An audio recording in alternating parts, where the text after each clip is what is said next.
Si te adentras demasiado en la oscuridad por amor, quizá no seas tú quien regrese.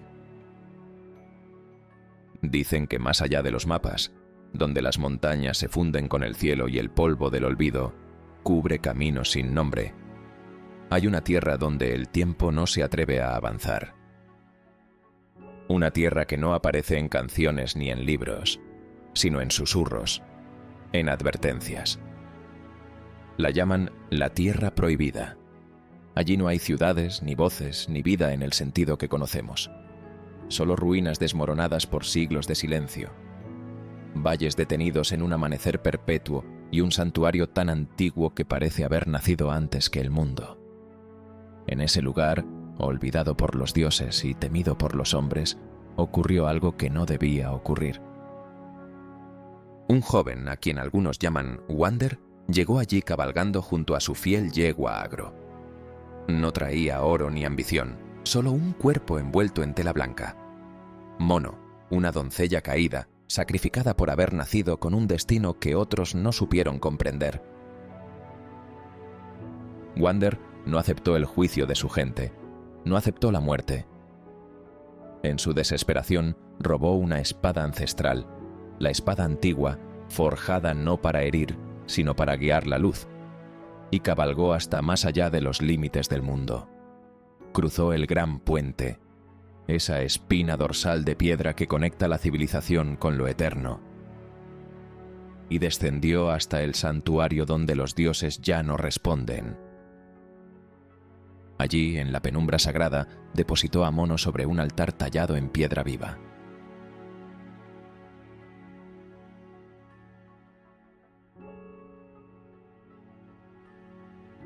No pidió perdón, no hizo ofrendas, solo habló con la convicción de quien ya ha perdido todo.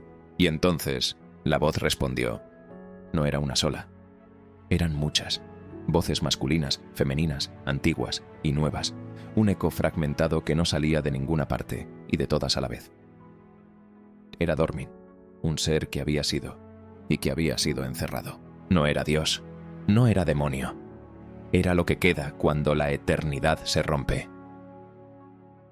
Wander le suplicó que devolviera el alma de Mono, y Dormin, con esa calma terrible que tienen las entidades que ya han visto el fin, le ofreció un pacto. Destruye a los 16 colosos, solo entonces podré devolverla. No hubo duda, no hubo negociación. El joven aceptó. Y así, con una promesa y una espada, comenzó a caminar hacia lo desconocido, sin saber que con cada paso no se acercaba al milagro, sino al abismo de sí mismo.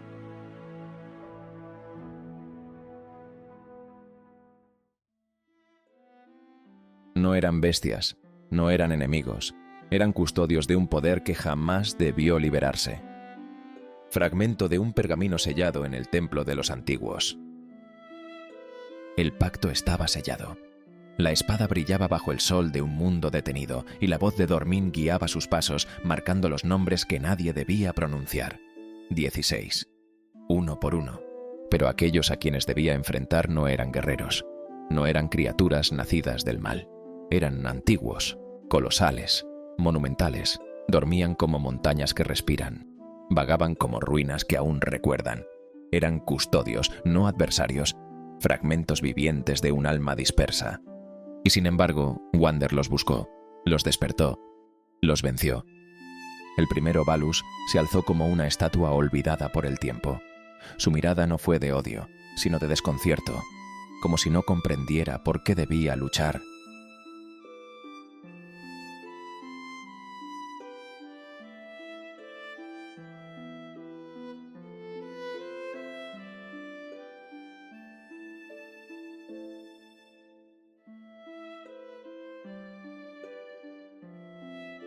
Su caída estremeció la tierra, y al joven también, pues de su cuerpo surgió una sombra negra que atravesó el aire y se clavó en el pecho de Wander.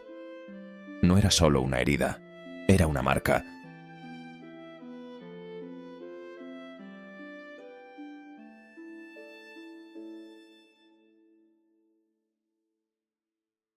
La segunda sombra llegó con Quadratus, un coloso que caminaba sobre lagos como si su paso fuera una plegaria. majestuoso, pacífico, pero incluso él cayó. Y cuando lo hizo, otra parte del joven fue arrancada, no físicamente, más hondo, como si algo se hubiese quebrado dentro y ya no pudiera repararse.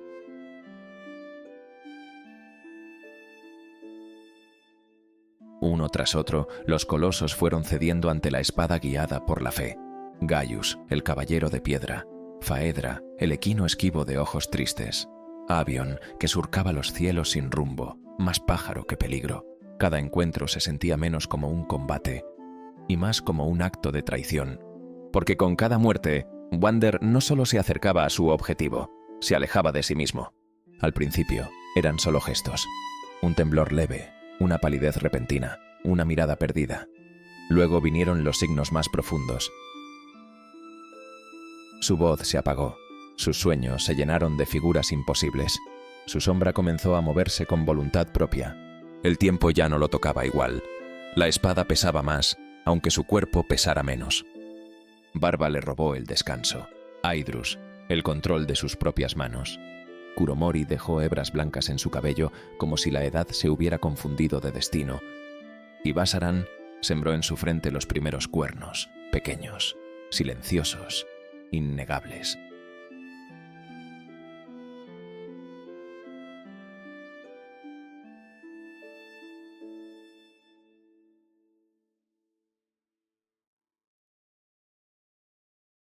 Aún así siguió, porque el amor no razona cuando se ha convertido en obsesión, porque una promesa, cuando es lo único que queda, puede volverse más fuerte que el miedo, más fuerte que uno mismo.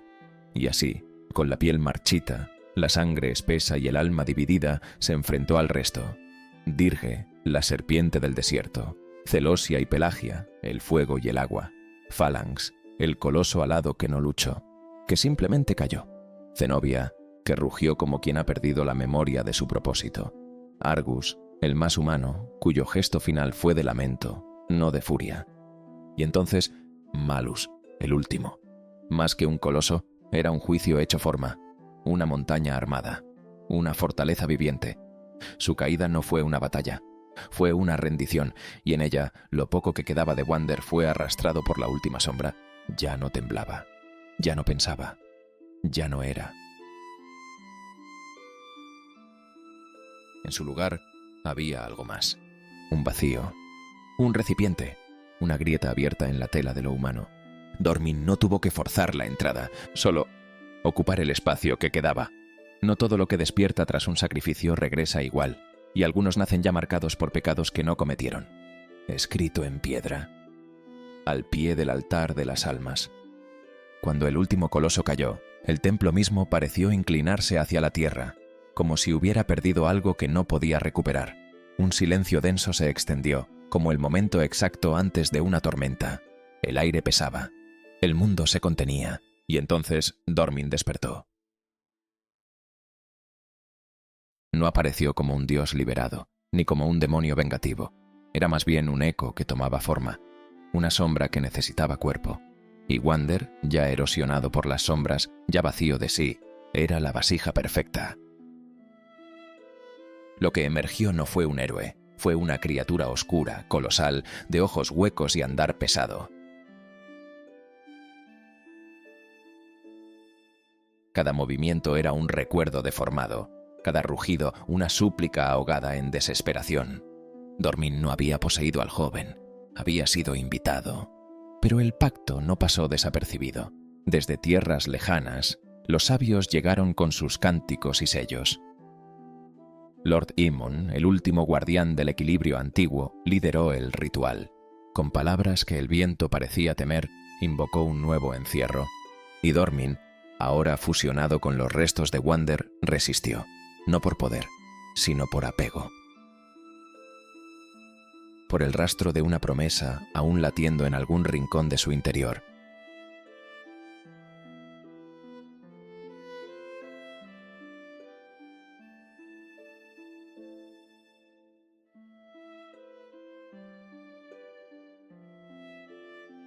Pero el sello se cerró.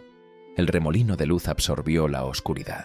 La figura titánica fue fragmentada, deshecha, tragada por la misma tierra que la había llamado. Cuando todo terminó, solo quedaron cenizas, el eco de un grito y silencio otra vez.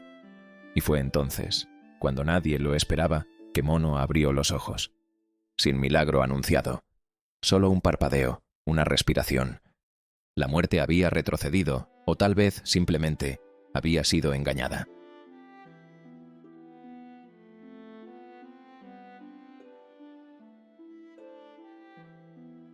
Agro, la yegua herida, volvió arrastrando las patas.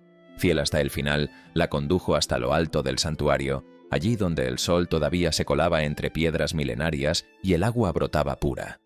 Y allí, entre raíces que se enredaban como antiguos lazos, Mono encontró al niño. Pequeño, silencioso, de mirada profunda y cuernos recién nacidos. No preguntó quién era. No lloró, no dudó. Solo lo tomó en brazos. Y caminó. Mucho tiempo después, en un mundo que ya había olvidado los nombres de los colosos, empezó a crecer una leyenda, una señal.